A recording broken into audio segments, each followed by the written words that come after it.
जैसा बोला, कोई भीख नहीं मांग रहे, ये हमारा अधिकार है। अगर ये नहीं मिलेगा तो हम जैसा जैसे आप देख रहे हैं आंदोलन बढ़ता जा रहा है, लोग जुड़ रहे हैं और डेफिनेटली आप देखेंगे आगे आने वाले समय अगर धामी का इस्तीफा भी हमें चाहिए। ये नहीं कि सिर्फ सीबीआई जांच चाहिए। मुख्यमंत्री जो हमारा घर का एक कहते हैं ना, घर का पिता होता है, अगर वो बेटी को नहीं बचा पा रहा है तो उसको इस्तीफा दे देना चाहिए। और रादर देन इस्तीफा, वो तो उल्टा क्राइम में सम्मिलित दिख रहे हैं मुझे। कहीं ना कहीं वो प्रोटेक्ट कर रहे हैं, जैसा कि मैंने बोला, रक्षक ही भक्षक यहाँ पर बन के घूम रहे हैं। जैसा बोला, कोई हम भीख नहीं मांग रहे, ये हमारा अधिकार है। अगर ये नहीं मिलेगा तो हम जैसा जैसे आप देख रहे हैं आंदोलन बढ़ता जा रहा है, लोग जुड़ रहे हैं और डेफिनेटली आप देखेंगे आगे आने वाले समय अगर धामी का इस्तीफा भी हमें चाहिए। ये नहीं कि सिर्फ सीबीआई जांच चाहिए। उन्होंने इस बेटी को बहुत बुरी तरह से फेल किया। अगर कोई भी सरकार होती यहाँ पर, सपोज कोई और सरकार होती और ऐसा ही वाकया हुआ होता, तब भी मैं यहाँ बैठ के यही बोल रही होती कि अगर मुख्यमंत्री जो हमारा घर का एक कहते हैं ना, घर का पिता होता है, अगर वो बेटी को नहीं बचा पा रहा है तो उसको इस्तीफा दे देना चाहिए। और रादर देन इस्तीफा, वो तो उल्टा क्राइम में सम्मिलित दिख रहे हैं मुझे। कहीं ना कहीं वो प्रोटेक्ट कर रहे हैं, जैसा कि मैंने बोला, रक्षक ही भक्षक यहाँ पर बन के घूम रहे। इसलिए हमारी उत्तराखंड की बेटियों की बात है और जिनके साथ ऐसे जघन्य अपराध हो गए, न जाने वो कितनी सारी बेटियां हैं, पर तो दो तो हमारे सामने ही हैं। और मुख्य रूप से मैं यहाँ पर हमारी बेटी अंकिता भंडारी के बारे में बात करने आई हूँ। और जैसा कि आप सभी को वो केस मालूम है, जिस दिन ये केस हुआ और जब ये मीडिया में हाईलाइट हुआ और हमने अपने सोशल मीडिया के हैंडल के थ्रू भी इसको काफ़ी कोशिश की इसको आगे बढ़ाने की, क्योंकि बहुत ही विभत्स तरीके से उस बच्ची के साथ बर्ताव हुआ, उसे मार दिया गया। तो तब मैं देहरादून में ही थी और तब भी हमने इसको काफ़ी उठाया और काफ़ी टीवी चैनल्स पे आप ही लोगों के थ्रू हमने इसको काफ़ी बढ़ चढ़ कर हमने इसको मद्देनज़र रखा, हमारी सरकारों की, जो हमारी गूंगी बहरी सरकारें हैं, ताकि वो इस पे थोड़ा संज्ञान ले। पर हमारा दुर्भाग्य ये रहा कि संज्ञान अच्छे तरीके से लेने के लिए कि न्याय बेटी को मिले, उसके विपरीत उन्होंने काम किए। और उन्होंने जिस तरह से उस दिन भी हम यहाँ थे जब वो बुलडोजर वाली कार्रवाई हुई, तो तथ्यों को मुझे बहुत शुरू से बताने की यहाँ पर जरूरत नहीं है। मुझे नहीं लगता हम में से कोई भी ऐसा यहाँ है जो इस बेटी के तथ्यों को नहीं जानता है। पर अभी हम जो इस प्रेस वार्ता के लिए यहाँ पर आए हैं, हमारे मुख्य उद्देश्य ये है कि अभी फिर से जो उर्मिला सनावर ने जो खुलासे किए हैं और उसके बाद भी अगर सरकारें सीबीआई जांच नहीं कर रही हैं, कहीं ना कहीं ये दर्शाता नहीं है कि वो सिर्फ फेलियर हैं और हमारी बेटी को उन्होंने बहुत बुरी तरह से फेल किया है, अंकिता भंडारी को। मुझे लगता है वो इसमें लिप्त है।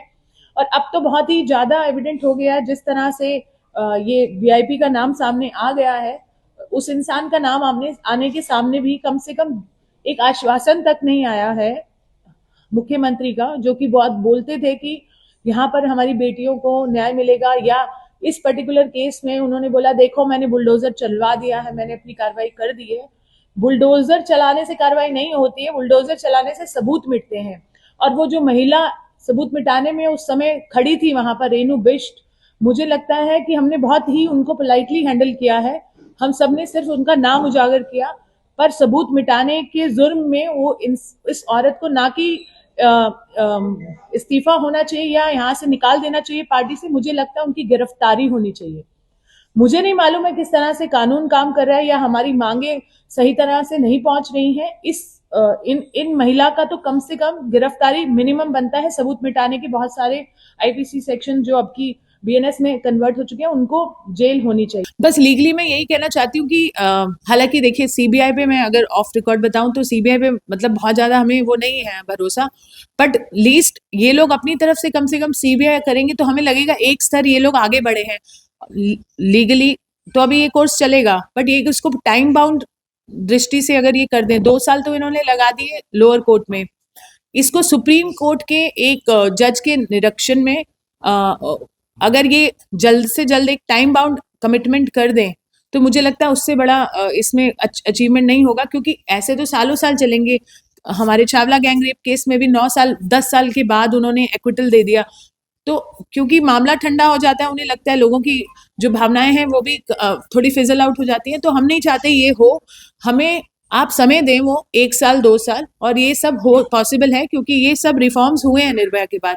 तो हम ऐसी कोई चीज़ नहीं मांग रहे हैं या हम कोई भीख नहीं मांग रहे हैं, हम अपना हक मांग रहे हैं। और अगर आप बेटियों को न्याय नहीं दे सकते हैं 1 साल के भीतर भीतर, तो मुझे लगता है फिर इनको रिजाइन कर देना चाहिए। किसी का हक नहीं बनता सत्ता में बैठ के, अगर आप फेलियर हैं, अगर आप इतना भी लीड नहीं कर पा रहे हैं कि आप न्याय व्यवस्था को ठीक नहीं कर पा रहे हैं, या कोर्ट कचहरी बढ़ा नहीं पा रहे हैं, जजेस को नहीं बढ़ा पा रहे हैं, एक्सपर्ट लोगों को हायर नहीं कर पा रहे हैं, तो I think it is a failure of the government. And उनको इस चीज को मद्देनजर रखते हुए हमें एक प्रॉमिस चाहिए, उनसे एक शपथ चाहिए, वादा चाहिए। पहले तो सबसे बड़ा सवाल ये है कि आरोपी उन्हीं की पार्टी के हैं, तो हमें सबसे पहले तो ये निष्कासित करें, जेल डालें। ये जो 2 नाम मैंने लिए तो ये तो जेल जाने लायक हैं। उसके बाद इन्वेस्टिगेशन हो तो लीगली मुझे लगता है ये हमारा भरोसा बैठेगा कि ये सरकारें बेटी बचाने को, बेटी बढ़ाने को सच में सीरियस है। नहीं तो धामी का इस्तीफा होना चाहिए। अगर नहीं हुआ तो मुझे लगता है कि ये हमारे लिए शर्मनाक बात है कि हम ऐसे लोगों को चुनते हैं। देखिए, अब तक तो कोर्ट को ले लेना चाहिए था। हमारे देश की जो कोर्ट है आजकल कुत्तों पे संज्ञान ले रही है, स्वतः संज्ञान ले रहे हैं कि कुत्ते यहाँ नहीं घूमने चाहिए, कुत्ते वहां नहीं घूमने चाहिए। मुझे तो हैरानी हो रही है कि देश की बेटियों के साथ इतनी बर्बरता हो रही है और वो अभी इसमें संज्ञान लेने का सोच रही हैं। कोई भी सभ्य समाज में, कोई भी सो कॉल्ड डेवलपिंग नेशन में ये खुद ही स्वतः संज्ञान ले लेना चाहिए था। और मैं ये नहीं कहती कि हर वीडियो पे आप सीरियसली लो, बट उसने कुछ तथ्य दिए हैं, वीडियो रिकॉर्डिंग्स दिए हैं। हम ये भी नहीं कह रहे हैं कि आप इमीडिएट उस पर जंप करें, कम से कम जांच के घेरे में तो लें।